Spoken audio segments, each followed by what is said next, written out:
Welcome to Pencils and Lipstick. This is a podcast for indie writers. I'm Kat Caldwell, a short story writer, novelist, and book coach. Here on the podcast, we sometimes talk to guests about all things story, and sometimes it's just me giving you tips and tricks to making your writing better. Welcome back to Pencils and Lipstick. This is episode 247. I'm Kat Caldwell, and today we are going to talk to Seralynn Lewis about how she structures and plots out her books. It's a little bit different than anything I had heard before, so I hope to bring you guys something new. I think it's important as you write the next book that you explore different ways to organize not only the way that you write, but the book, but just sort of all the things that go into a book, especially if you're writing series.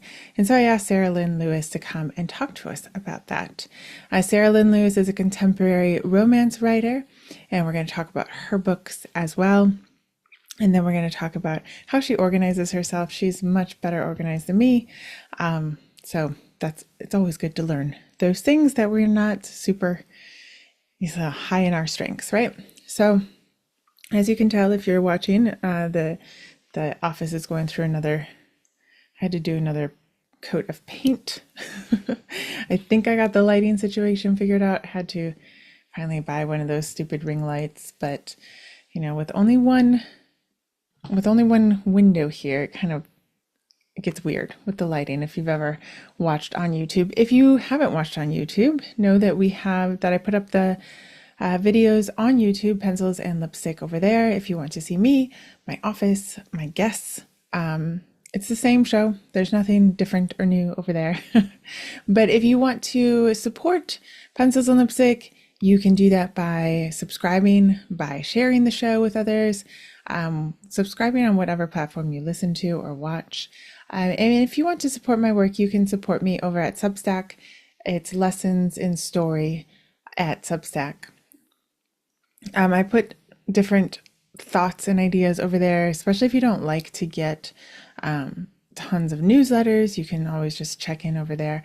I'm also going to be putting up a couple more short stories that I've put with the critiques, and you can only get the critiques if you support my work for whatever. It doesn't have to be a lot. You can also support my work by buying the new books. Oh no, it's mirrored. I forget how to do this. There we go. So Bended Loyalty and Bended Love, they're doing pretty well. The interesting thing about books, especially if you're not in romance, and I know I lament this all the time, but if you're in a certain genre that's really hot, it's not as difficult, and that is why it would be a good idea to write in those genres, but it's just not where my brain goes. So I have kind of reviews all over the place for these two books because Amazon won't allow them on there until it's published. And so anybody who is doing it beforehand put reviews elsewhere. I actually have more reviews on Kobo than I do on Amazon, which is odd, honestly. If you don't know what Kobo is, it is Canada's biggest ebook site. They deal only in books and audiobooks. So it's not really big in America. So it's odd that I have more reviews there. I did do a Goodreads giveaway that is wrapping up. Probably if you listen to this past Monday or Tuesday, I think it wraps up on Tuesday. That will be interesting to see. I think I go back and forth with Goodreads. You have to be prepared for the critiques from Goodreads. Lots of people think that they don't have to be, thoughtful in their reviews, I would say. There's a lot of reviews over there that go, this isn't my typical genre, so I'm gonna, hate on it. It's just like, okay, whatever. That doesn't tell me if it's good if I like that genre, right? So you have to sort of deal with Goodreads over there. It does cost money. It costs $119. So make those decisions, cautiously.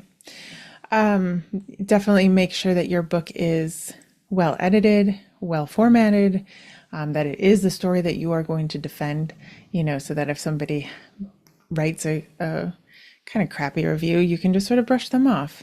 I think the problem is when people write crappy reviews and you actually aren't really sure, right? So just be sure about your story. We are going into the holiday season. Happy Thanksgiving to anybody who lives in America. For anyone else, you're going into the Christmas holiday season and the Hanukkah holiday season, and there's going to be a lot going on in the next few weeks. If anyone did NaNoWriMo or something equivalent to that, I know there were a couple of alternatives. I hope that you got all the words down that you wanted to. I think this is the worst month ever. I'll say it again and again. It's like the worst month ever to try to write that many words, 50,000 words in November. Anyway, I hope that you got all the words down that you want to. Last week, I talked about escalation and tension. So you might want to check that out if you tend to have trouble with the middle of your book, if you tend to if people have ever said, the tension sort of drops or interest drops, a lot of times it's because the tension in the story has not continued to go up. So definitely check out episode 246. And I talk a lot about that and give a couple examples. If you guys need, deals on writing things, there's going to be a lot of stuff coming out.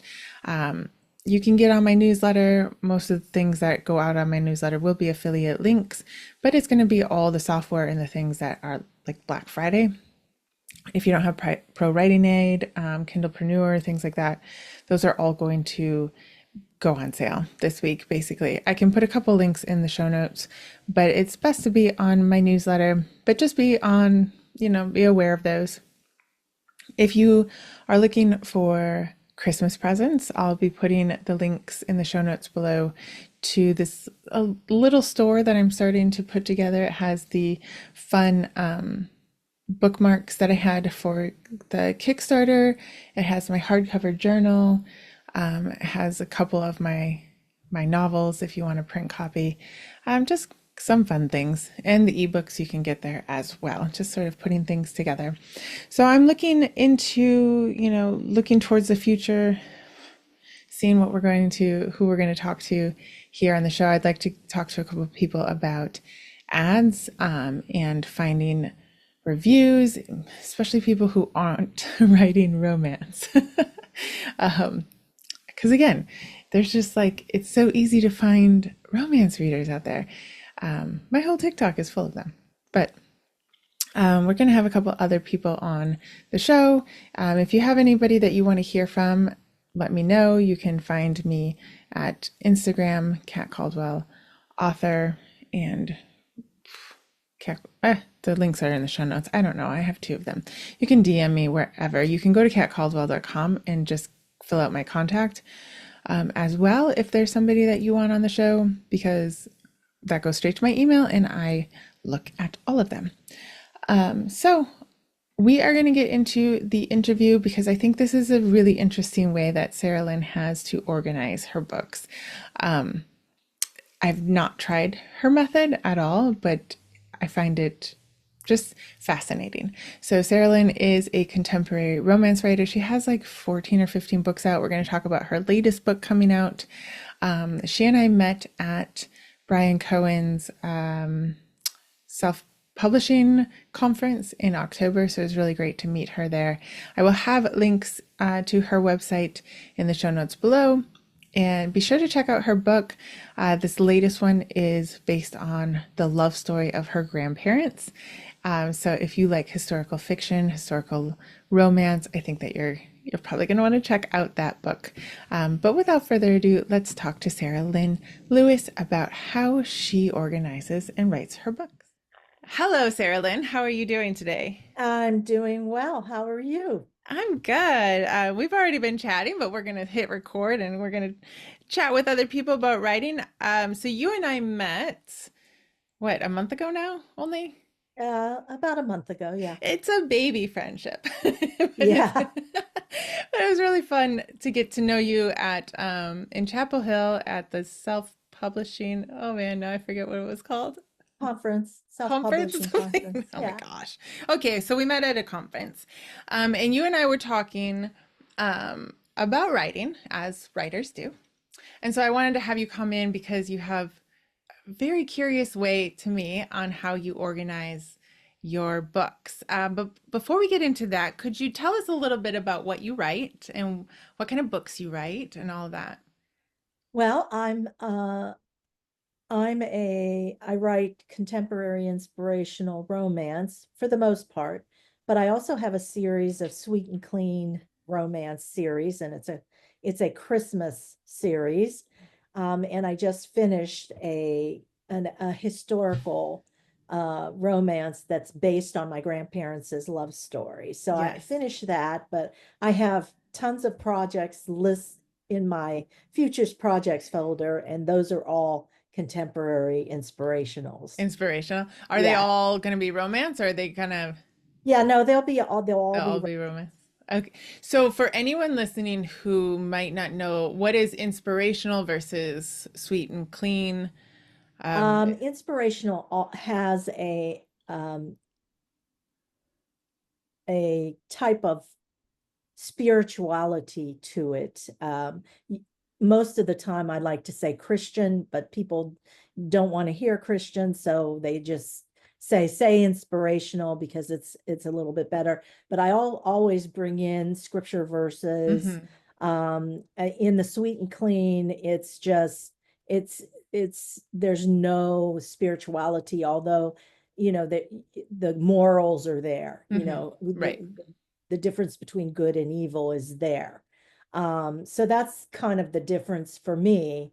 I think other people may think of it a different way, but for me, it was something that I wanted to do. I wanted to write about aspects of a woman's life, such as things like forgiveness. And Hmm. forgiveness is such a big topic. I mean, it's a huge topic. And so all of my books has some sort of forgiveness in it because we need to forgive and we Yeah. need to be forgiven, whether it's forgiving ourselves or forgiving others. It's a very important aspect of our lives, and it's a way to reach women where you would not have another way to reach them, Right. to Right. teach them about maybe biblical verses that correspond to forgiveness and other things in the Bible. Interesting. Yeah. I actually have somebody asked me a couple months ago, maybe a year ago already, like, what are the recurring themes? And I thought, and I was like, oh, my recurring themes in almost every single one of my books is forgiveness, whether they're learning to forgive themselves, their other family members, moving past their past. It is a really big topic to explore in Yes, the scope of humans, isn't it? It's yes, easy to say and not easy to do for sure. absolutely, absolutely. I think that we could write a million books about it from all different And perspectives. and it's like I remember one of the first classes that I took, interestingly enough, the subject came up with, well, you're writing romance. Every book that's ever been written, there's so many books out there about romance, and how do I make mine different? And Mm, all of that things. And I got to thinking about it, and there have been a lot of discussions, and it's like, listen, there are so many tropes. hmm. There are so many, you've got your style. Each person has their own style of writing. You've got your characters. You've got your different plot things. You've got your setting. Any combination of those are going to make a different book. Yes. So it's like, it doesn't matter. Yes. Yes. People worried about that. I'm like, I don't worry about that anymore. Mm-mm. It's just, it's But I not think any. having a theme does make it a little easier, don't you think? Because like having Yes. just a trope and like two characters that you like in a setting doesn't quite get to the heart of the story, because like we've all read those books. They some of them are published, and I have edited some of those books where I have to come back to the writer and say, I don't. This is just you telling me how two people got together. That's that's not like that's not that kind of story that we're actually craving, right? Yeah, and I think that, I think where a lot of new writers Mm. fail is that they don't look at the characters from a perspective of a well-rounded a character. I really like Deborah Dixon's goal, motivation, conflict, and I actually used that and I expanded it to include a spiritual level in each of my characters. And when you have those things and you've worked out their charts, it's a lot easier to write them. They become these very well-rounded, very in-depth characters that can have, like an internal thing going on, whether it's a self forgiveness or whether it's forgiveness of somebody or forgiveness of their past. Mm-hmm. Those kind of things that they regret, Right. all of those things. And it's a very interesting thing to try to learning and just constantly reading craft books or taking classes. You pick up things here and there and you kind of Right. add them to your process as you Yes. go along. But Yes. you can only add the things that make sense to you. True. True. Yes. And the thing is with writing, you have to start somewhere, right? So I think most people who want to write have an innate talent to it, like that is something driving you to write, but you still have to learn. Like I had to learn. Like there's something missing. I don't quite know how to articulate, what is good, like makes a good story, what doesn't quite get there. And so I had to go looking for it. So when you say like craft books and workshops, is that part of what has shaped you in your learning to craft a story? Yes, I mean, I have purchased Yeah, me too. tons of craft books, purchased tons of classes, and I love the ones that are self-driven Hmm. classes and self-driven courses because you can pick them up and, work on them when you want to and you don't. Hmm. And I've also taken classes where they've been a month long and, there's homework and it's online and all of those things. And I learned something from each of them, which again, I add to my process. It might be just one nugget, it might be a few, but it is very, very important to find that way. I mean, I remember my first novel, I took a class and the woman who was teaching the class had us write a scene. And eventually that scene was the impetus to write the first book. So it Mm. is in the book. It's in the book, that particular scene. And but I didn't know, okay, well, how do it's just like you're brand new and you just don't know anything. Yes, And I so remember that. and so you're just like scrambling to figure things out. I mean, I've read things on scene and sequel, which does not work for me. I've looked at all kinds of different things. Of course, the structure, Hmm. the story structure, the three-act structure. It's like, okay, how do I do this? And then I came across the 3-9-27 method Yes. of structuring your story, and that just spoke to me because it was very clear, it was very orderly, and I just really liked the whole concept. And so I ended up taking a graph of a three-act structure and superimposing the 3-9-27 over top of this three-act structure. And what came up of it is this list where I know that there are three, and I usually work the story backwards if I don't already know the Really? story. Yes, I work it backwards. Okay. So basically what I do is I put in um the big uh um the big conflicts. Okay. So, for example, there's three big conflicts. It's the first plot twist, and that usually happens about chapter 8. The second plot twist, which usually happens about chapter 14, and the third chapter, which or the third twist that usually happens in chapter 20. Now, in between Huh. all of these are little conflicts. Right, right, right. And so I have, let me see, let me count them for you. 1, 2, 3, 4, 5. There are 6 little conflicts. So then I work in the little conflicts and I set those up. Because then I do the setup for each one of them and then the resolution for each one of them. So And so, this is before you write. yes, before I Okay. write. So you have like how does a story come to you? Do you get two characters? Do you get like a an It's, idea or an issue? well, it's always character first. Okay. I always deal with the character first. And within that character, using the Deborah Dixon's chart, Mm-hmm.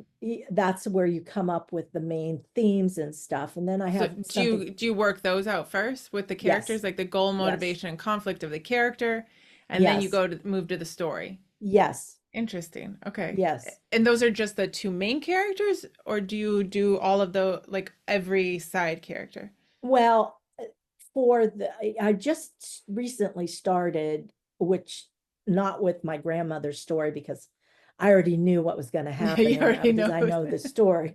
But I've just recently realized that I actually need to do goal, motivation, conflict for each of the main side characters, That's a lot of not work. the Okay. kind of well, there's walk-on characters that don't have Okay. names, and then there are Sure. lesser. I think there's 3 levels of characters. You've got your main characters, you've got Yeah. your secondary characters, and then you have your tertiary characters. I Yeah. think the secondary characters, I'll be doing a goal, motivation, conflict for Okay. those to make it a more robust Yeah. story. I But can see that. and Yeah. my editor goes, well, you always write with a ensemble of cast. I said, I can't help it. That would help you with a series though, right? Like Yes. especially if you're starting out. So goal, motivation, and conflict. Would you go over those for anyone who's talk I talk about goal, motivation, and conflict quite often, but for anyone who has missed my other podcast episodes, what are you talking about when you're looking for your main character's goal, motivation, and conflict? Okay, so there's the external for each character, there's an external um, a goal, motivation, conflict, and then there's the internal. And Hmm. then in my books, there's also a spiritual goal, motivation, and conflict. So there's 3 areas that I need to look at. So for the external, it's I find it easier if I put it into like a for me, when I was reading Deborah Dixon's book, I love the idea of the chart. So I reproduced the chart. Okay. But just, okay, well, how do I do this? So it's like, okay, for me, put it in a sentence form and it makes much more sense. Okay. So you've got your external goal. So you have your external question. The goal is to, okay, what's the goal for their external? And the external is always the physical world, the Hmm. physical realm. Right. Okay, so that's that. And then motivation, because, okay, Hmm. so why? So Right. why do they want that? What's the real reason the character's motivated? What happened in her life or his life that caused the situation? And also the goal has to be tangible. It has to be Hmm. about the character themselves, and it has to be specific. So Right. what do Right. they want? Right. What's the tangible goal? That And would be it's got to, like he's a small town cop who wants to be sheriff because his grandpa was sheriff and his grandpa is his hero and he thinks that his father will finally accept him if he's sheriff. Like that's kind of what you're talking about, yeah, right? yeah. And then the final thing is, but, but what? That's the conflict. Right. What keeps the character from But a woman achieving their comes into goal? town and she thinks she's gonna run for sheriff. Yes, absolutely. What We is got a keeping them story. from getting what they want? So Hmm. that's the external. Then you Right. then you run to the internal, Internal. which Okay. is inside. And it's the same thing. The goal is to, and because, but. And that's And more so, like wanting to be accepted, wanting to be loved, wanting to, it's like mhm. more And I also yeah. have a whole list of goals Mm. that I have. Let's see, how many are there? I have like over 100 goals that I can Are those what choose. you've just collected over the years?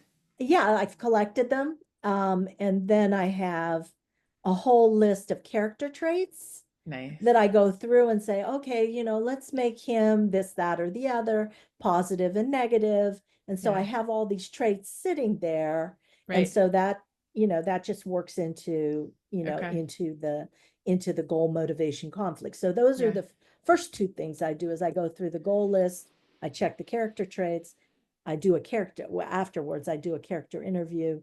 And then first I do the goal, motivation, conflict, and then I do a character interview, which pulls in these character traits and the goals and everything else. Which that makes a lot more sense because you see a lot of times on Pinterest or on Google or whatever, and they say, to interview your character. But quite frankly, if you don't understand their goal, motivation, and conflict, it's really hard to interview your character. Yeah, Like it's really.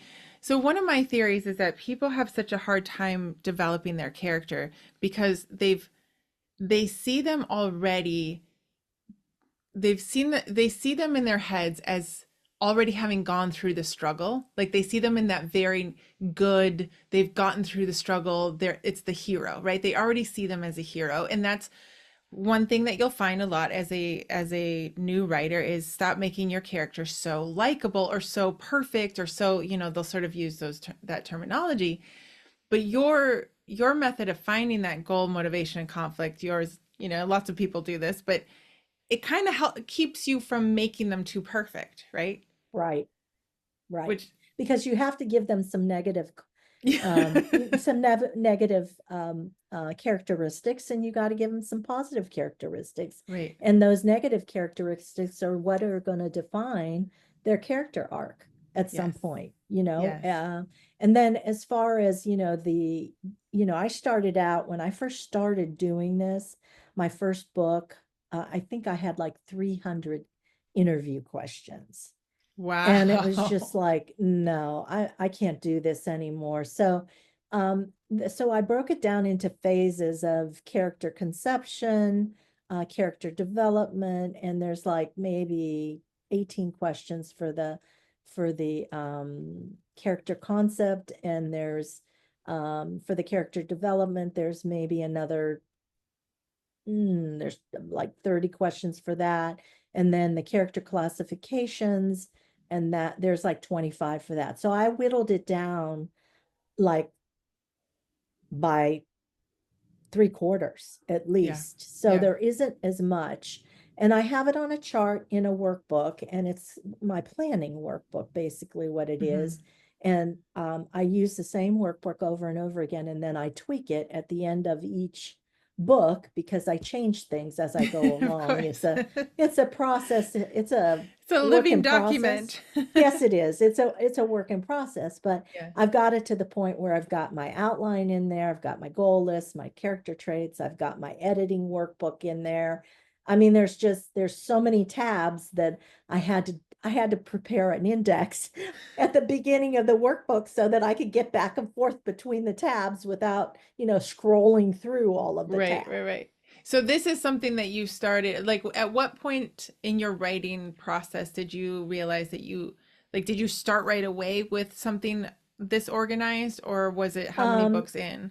I flip-flop between I've always been a huge fan of Excel, and I know that there are people that just absolutely hate it. I love it. But I flip-flop between Word documents and Okay. Excel. And the reason why I got away from Word documents is because there's too many of them. Yeah. You've got them all over the place. I like to have all of my information in one place. Hmm. And that's what the Excel workbook does. And it's also great for like book series. I mean, I kept the series, my first series was 7 books, and my second series was 3 books.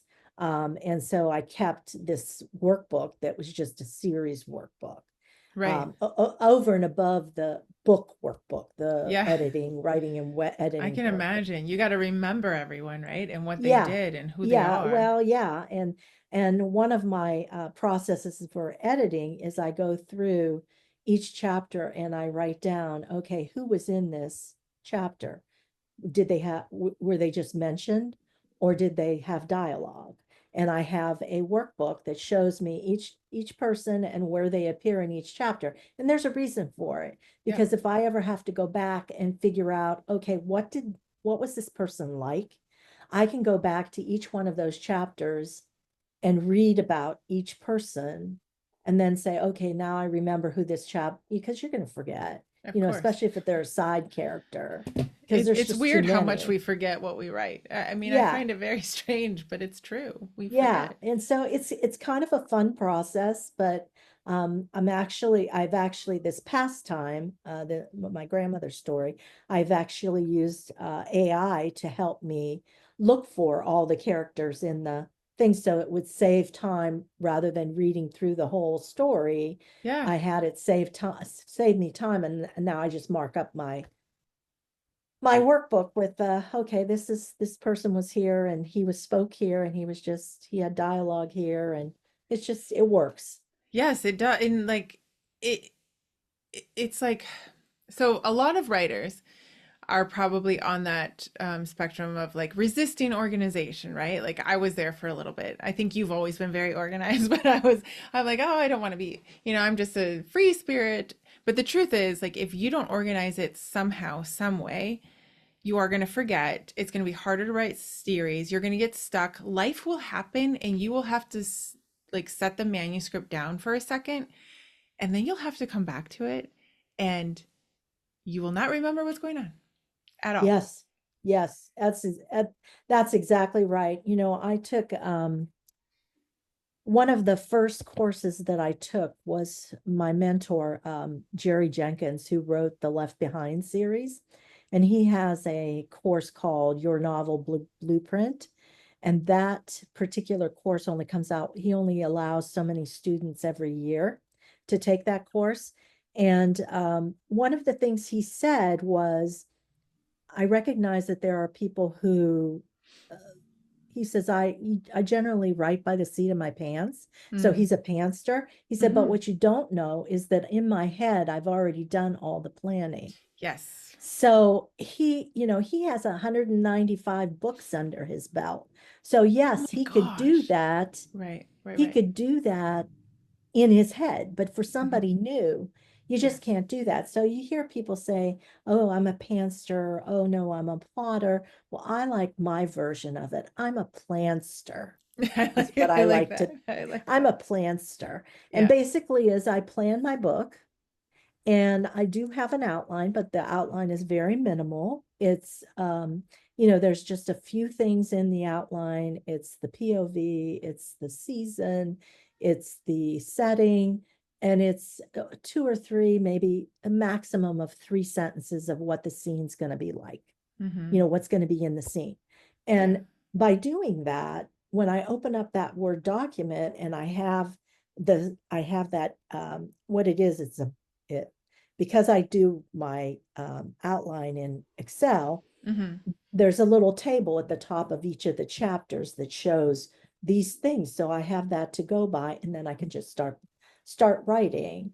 Right. And so what if the story goes in another direction? If Yeah. something comes to me and like, oh, how about if I add this? Yeah, Oh, what that's if I fun. add that? It's Yeah. okay. I'll just go back and fix my outline. Okay.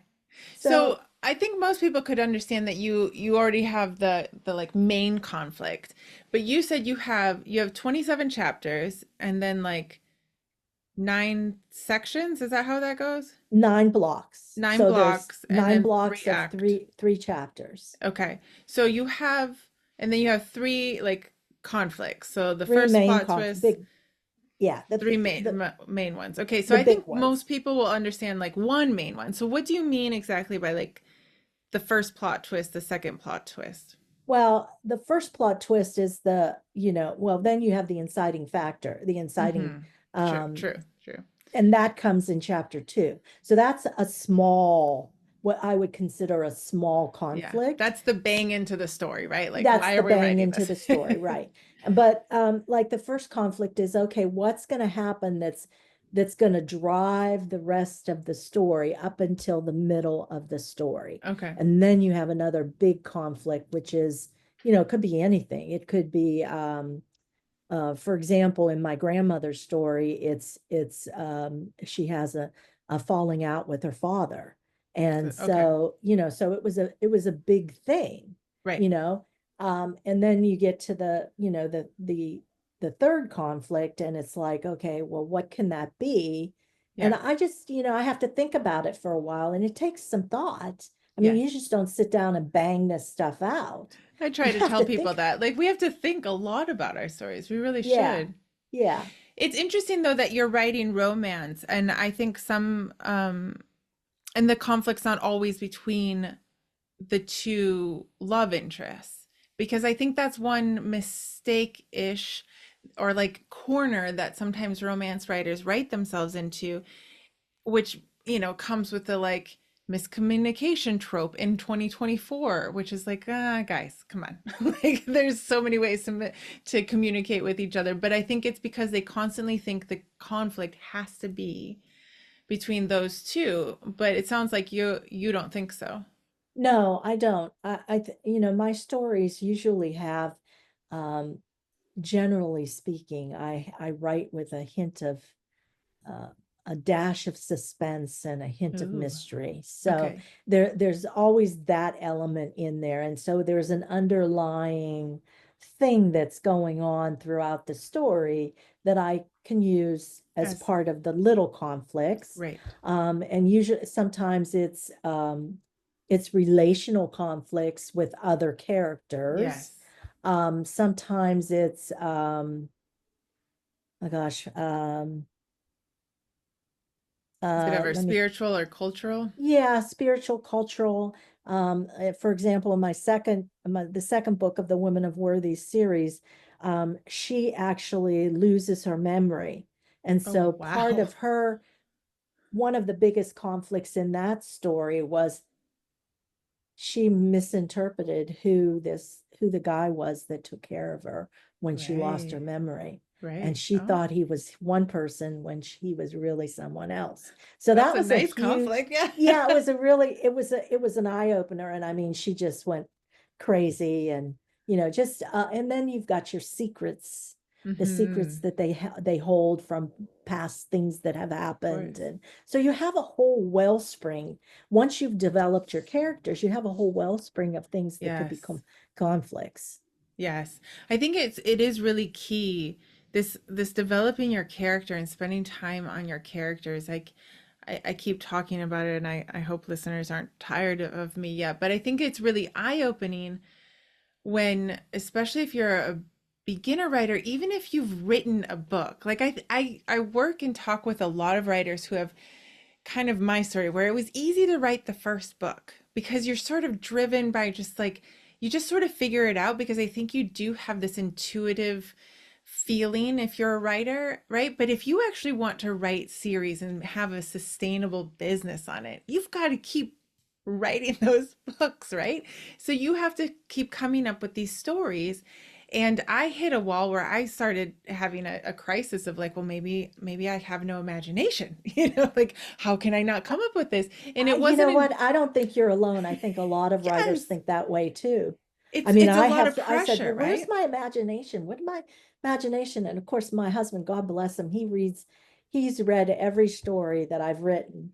And he's like, where do you come up with these things? And Yes. I don't We need know. people like that. I know us writers, our brains are a bit our worst enemy sometimes, right? But Yes. but it does come into, you can make it easier for yourself if you spend a little time. Because I used to think like, I have to start writing the next one, instead of using the time, which I tell people now, that is still you working when you're thinking about your characters, right? And you're thinking about your story. Yeah. And I must say, I would like to say that it takes me somewhere between 3 and 6 weeks to develop my characters, get my outline going, have all my pages in my workbook done, and having the workbook all ready to go, it makes the setup process so much easier because let's face it, we don't write a book every day. So those Yeah. those things that we do to create the characters, to create the plot, to create the outline and all that. We don't remember them. And I don't care how good you are. You've got life that happens, you've got a Mm-hmm. family, you've Mm-hmm. got a job or whatever. And things will stand in your way to get things done. So you have to Right. have some sort of orderly fashion to get things done. Yeah. If you don't want to Um, lose your mind. And I think yeah, that's we have to stop resisting finding a way. And like you said, you have found things from different people and made created your personal method to this. This isn't right. just like blindly following one way of doing things. Lots of people have put out information on what they have found helpful, and you just got to go looking for what you find helpful and to put it into action, right? Yeah, and I think that certain things will resonate with Mm, certain people. yeah. And if it doesn't resonate with you, don't worry about it because you Yeah. can't, I Yeah. mean, there's so many ways to do things, and Yes. you're you. So you have to follow what makes you you. Yes. You know what I mean? So Exactly. Exactly. I mean, I'll give you an example of something in my editing workbook. I took a class. Actually, I bought two books called Hooks, Mm. Hooks One and Hooks Two by Mary Buckham, and she's fabulous. Oh, she is fabulous. She Yeah. is fabulous, and she's a great teacher. I took her plotting class. I took her body language class, which was Mm-hmm. very Oh, I eye-opening. bet that was good. Yeah, it was very good. And so for the hooks, it's like, oh, okay, I think I need to include that in my editing workbook. And Mm. so, I went through her book and I said, okay, what are the main things that I need to remember when I'm editing and need to look at? What do I need to look at? So there are certain hooks that you need to have in the first on the first like 3 pages of the book, and then there's the beginning hook, the middle hook, and the ending hook inside each scene and each chapter. So Okay. that's within my Yeah. editing workbook, Mm-hmm. and it's like, okay, I know that I have to check that, and so Right. I do that for every chapter, and it's like Yes. it just makes for a much better experience for the reader. I know one of my high school classmates read one of my books. She goes, "Oh my gosh, I couldn't put it down." She goes, Yeah. I just couldn't put it down. I You want had to to read keep more. I want reading. to read more." And I'm like, okay, that's exactly what I Yeah. wanted to have happen. Yes. And a Um, lot of people don't realize that that is having hooks in the chapters. Like you can have the hook of the story, but if you constantly are overtelling the chapter and not leaving some to linger and having that hook to turn the page, that's what you're missing, right? yeah, That was yeah. eye-opening for me to realize like, oh, like Yeah, I I need strongly recommend Mary yes. Buckham's two books on hooks. They're fabulous. I'll put the Uh, links in the show notes, yeah. yeah, I'll find them. they're really good. Well, and it's this, it's like it's impossible to know everything about our craft from the beginning. Like we got to stay humble, right? Like we might have been You born with a want to? gift. You want to. Yes. But there's always something of like, ooh, I could learn that. Ooh, I could learn that. Oh, I could add that. I could do that better, right? Um and I Yeah, think yeah, it there's makes it more always fun. something you can improve. I mean, Yes. there's just always something. Always. I remember when I first started working with my editor. Now she's been my editor for going on 5 years now, and she once told me at the very beginning, "Oh, there's going to come a time when you won't need me anymore." And I'm like, "Oh, no, that's not going to happen." But I find myself that it's getting close. It's Hmm. getting close to the time. And I love my editor. She's become a very good friend. She's been a mentor. And Hmm. I just hate to, not have her, within my life. But one of the things that I've done is and another thing is, people say, well, do you need to read to write? Yes, you Yes. need to read extensively. Now, I will admit that I don't read in all genres. I Oh, read that's all right. specifically the romance genre, Right. but I also read all subgenres of Mm, the romance. right, So right, I'll right, read Westerns, I'll read Amish, I'll read suspense, I'll read right, military, I'll read medical, whatever there is, sports, whatever it is, I will read it.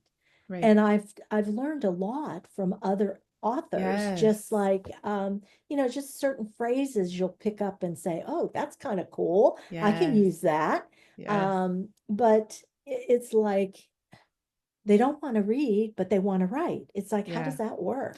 You have to, though, because I think part of the problem is you can watch a movie and I think you can analyze a story from a movie, but the problem is when you sit down to write, I see a lot of newish writers writing as though they're trying to project a movie, and that goes into like way over describing your setting, like way over describing not allowing the reader, because it's a different experience. The reader actually fills in a lot of the detail that we leave out, because that's So, part of the the beauty of reading.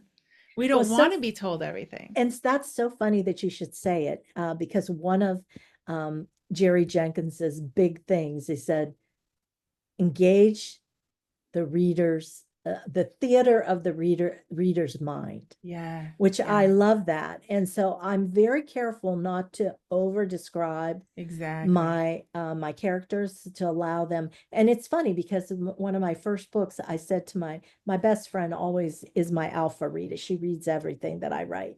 And so she also is the one that pushes me. And she'll say, hey, did you get me more chapters? I'm like, hey, give me a chance. I don't just pop these stories out. She goes, well, you write pretty fast. Send me more chapters. But anyway, I said to her, I said, hey, um, what do you know, thinking back on the story, the housekeeper for one of my characters, describe her for me. And when she described it, I'm like, that is so not what this character That's so looks funny. like. And I'm Yes. like, and I did describe her, but not in huge terms, but she went ahead and she Yep. had her own thing in her mind of what it was going to look like. And she was the one that always said to me, I can't stand reading these books where they have pages and pages and Pages. Yeah. pages of description of a Yep. setting. She said, she says, I skip over most of it and then Yes. keep reading. And I said, It should go into the story, right? Like unless it has something.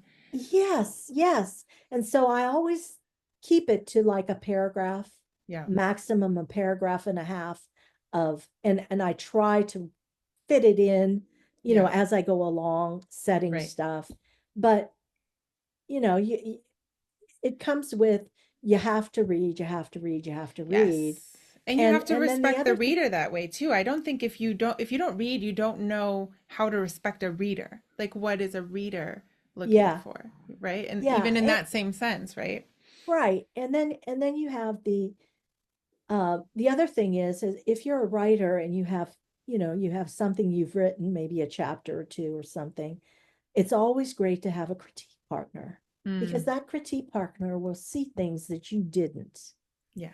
And one of the things that I've done in the past, I want to say in the past 3 or 4 years, is I've been a judge for one of my groups, for a contest. Mm-hmm. I've been a contest judge, and I take time to explain to the author, you know, what she could have done better. I also Mm-hmm. take time to tell them, oh, this was a lovely sentence, or this was beautiful, or I really enjoyed this sentence, or whatever, because it touched me. Right. Um, but I have to tell you, there was one that I did. It's like, if you're a very young writer, make sure you use, uh, Grammar. well, not even grammar, formatting. I couldn't even tell, Yes. she didn't use any quotes. And I couldn't Yes. tell if it was a dialogue or not. And Yeah. and no punctuation. I know Yes. that's how you text, So Yes. I figured that this person must have been like in her teens or early 20s or something like that. Yeah, I just Eh, finished judging, and it was one of those things too. There are no commas or periods, and there was like they hit enter almost every time there was a new sentence. But yes, please review periods and commas and dialogue, because it's Yeah. actually and that goes back to respecting the reader. It's actually very hard to read it. Oh It's my very gosh, it hard. was so painful. And I Yeah. had to read And that's not 25 just pages. our generation saying that. Like, it's No, I hard no matter 25, what generation. yeah, no, 25 pages of that. Yeah, And I it's had a hard. headache. Yes. And it took me longer than it normally would have. Yes. And Because you I'm know like, why? Because you can't get lost in the story because you're trying to figure out, is someone talking? Is it description? Your brain is working in a different way to try to analyze this instead of just being enjoying in the the story. story.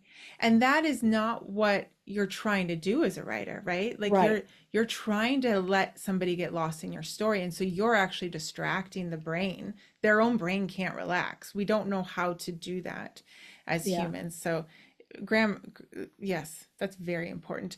I did want to ask you, and we'll just have to have you come back as we talk, but you this next book that you have coming out is a very personal story. It's not a memoir, but it's a story about your grandma. Did you use this same method for this very, Yes, I like, did. you did? Okay, I so did even a use the same. historical story, you were able to use your method, your 3927 method. Yes. Yes, I Okay. did. I did. Did you find it any different at all? It was a little bit more difficult because I knew where the story I knew certain portions of the story, and I Okay. knew because again, it's based on their love story. Mm-hmm. And so there were some extenuating circumstances surrounding their love story. And so I had to work in certain things and fictionalize other things Mm-hmm. to get it Okay. to work. Okay. Um, I am very pleased with how it came out. And I'm actually preparing an additional document for my family, telling them, this is the truth, and Yeah. this is in this chapter, these are the things that are all true. In this chapter, Okay. these are because I don't want them to think that the story that I'm telling Yeah. is Yeah. the Of course. actual story of Not a their love biography, story. right? It's It's not a based on their biography. story. Yeah. Right, because I don't have all the details. I have enough details to Right. make a compelling story, but I didn't have enough. But Right. yes, I did use the same That's format. curious. Okay, so it's not just, for romance. People could No, and it probably is use for this. every genre. You can use it for every genre. I just um, formatted it in a Right. for romance. Yeah. That's really curious. I was curious about that. What is the name of this book coming out? Um, Across oceans through time. Ooh, I like that. Um, so across oceans through time. So where can people find you? I know this is the Across Oceans Through Time is coming out probably Thanksgiving weekend, you said? Yes, Thanksgiving weekend it will be out. And And it's do they go wide? Will it go wide, or is it just Amazon? it'll be just Amazon at Okay. this time. Yep, that's fine. Just It will be just on Kindle Unlimited because it seems like there's a lot of people. Personally, I love Kindle Unlimited. yeah. It's what I use Kindle Unlimited, and it's because romance readers are typically people who devour Yes. books. They're pretty And fast readers. yeah, fast reader. And I probably go through, I want to say at least 80 to 100 books a year Oh that wow. I read, and a lot of them I Just can't remember. economical. Yeah, it's economical, and there are times if there's an author that I really enjoy that I will cough up the $5 or whatever Hmm. for a story, and then ultimately a series. Usually it's just a standalone that I'll buy, I'll pay for, but I love the series. I love series, so I like to write them too. Yeah. This particular work in progress was something that my readers from my newsletter wanted me to write. Oh So I really? How decided, yeah, wonderful. yeah, because I polled them last year at Christmas time, and I gave them a list of stories that I had in my futures folder. And I said, okay, uh, which one do you think I should write next? Yeah. And they all unanimously said, oh, write your grandmother's story. That's so wonderful. So it's a historical fiction. Will you tell us really quickly what it is about it that compelled you so much? I think what it was that compelled me is the fact that how they fell in love, Mm. which is very unusual, I think. I mean, when I first heard my grandmother tell me and my grandfather tell me the story, it's just like, wow, that's amazing how, and I don't want to give it away because I just don't want to It's do part that. of the story, yeah. That's part of the story. And then the other thing is that they were separated for a very long time, due to, uh, after they were married, they were separated for a long time Oh, wow. because of geopolitical situations in Italy. Wow. And they So, stayed together and and they they fought to get stayed back. together. I mean, it's a Wow. story of enduring love, and honestly, That's it's amazing. a it's a story of passion, love, and hope. Yeah. And how do they how did they navigate all of those things in the 1920s? That's exactly Wow. when it was set. And Yeah, that's a lot of geopolitical things happening yeah, in the in the world. 1920s. And Yeah. the certain aspects of their lives just That's so cool.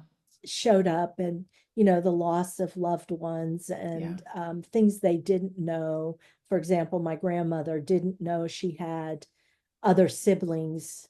She didn't know that there were that many siblings.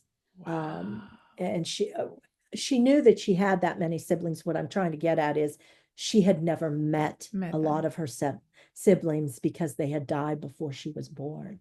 Oh, So wow. That, yeah, yeah. so she was one of 13. Wow. There's just, yeah, life. It's good to read historical um, novels, especially ones based on true life, because I think it puts our present life into perspective, you know? Well, yes, and you don't consider the length of time that they were separated because they were fighting this geopolitical issue that was going on at the time. And the more research I did, the more my heart just broke for them. Mm-hmm. And I often wondered, why didn't they ever talk about, what was their life like during those early years? And Yeah. then it came to me, it's like they probably didn't want to relive Yeah. the heartache that they went through, Right. just trying to get together. And I Yeah. mean, certain things that my grandmother would told me, which come out in the book, um, about, when my grandfather first met my father, and the things that happened, and how it broke his heart. And Yeah. I was just like, oh man, and then I realized why my grandfather just loved the babies so much. He just loved Yeah. babies. And when my eldest was born, they kind of lived catty corner from where we lived. And he would come over every night. Can I hold the baby? Can I Oh. hold the baby? And I was like, sure, you can hold him, grandpa. You can hold her, grandpa. And he would be sitting there. He didn't care. He would sit there for hours and hold her. Oh, that's And then when beautiful. my niece was born, which she was born 3 months later, then he changed and wanted to hold her because she was the baby. Yeah. And then when my second daughter was born, she was the baby. And I actually have pictures. The last pictures I Oh. have of him are of him holding her at their 50th wedding Oh, anniversary. that's beautiful. That And what a so, wonderful love story. yes, and it's just, it's so compelling. Were they perfect? Absolutely not. No, I but mean, I have so many stories and so many memories of them, but the love was there. yeah. Certain things that, just the patience that he had with my grandmother, because she was very high strung. And he just had enormous patience. Wow. He was a lot older than she was. He was like 9 years older than her. But I'm telling you, it's a beautiful story. And I knew that at some point I would want to write it. I just didn't I'm think it would glad be they pushed now. you to do it though. It's wonderful. It's Yeah, my wonderful to be readers. asked to do that. So it sounds like a perfect holiday story, really, like the enduring love, inspiring love of, and kind of everlasting, this everlasting Yes. love that we don't often see in life. So what an inspiring. We'll definitely have the links in the show notes below because I feel like a lot of people are gonna want to read that, and we'll have links for you as well if everyone wants to find your other books, because there are quite a few of them that they can Yes. go and read. And then we'll just have to have you back on. I was talking about having you possibly come teach a workshop. So if anyone's interested in digging into this method that Seralynn has, I think Well, I we'll think have you another in. thing that you have to remember too is about organization is, once the book is published, what do you do? Oh my goodness. And so the little tiny pieces of details that are, Yeah. scattered all over the place. I use OneNote for that. And I actually have, one of the things that I do when I set up a brand new story is I actually have a master file folder list and a master file folder list in OneNote that I just copy it over again. And I just complete all the information, like things like what's the ISBN number, when was it Mm-hmm. copyrighted, what is the story name, is it a Who are the series? names of the characters? That's the Yeah, word. is it Like, a series? What's the number of the right, series? right. And Where and is so the I have this blurb? whole this Yes. whole method of, organizing Yes. everything, all the books and all the details. Yes, absolutely. So Otherwise, I do would have never been able to write, let's see how many are there. 11 books in 4 years. wow. Oh my gosh. Girl, you are on fire. All right, we're just gonna have to have you come back and talk more about this. So everyone be aware that I will be pressuring Sarah to teach us a workshop in 2025. How's that? Everyone keep paying attention because I think we all could use a little more organization. But thank you so much, Sarah, for coming on and talking to us today. Thank you, Kat. I really appreciate it.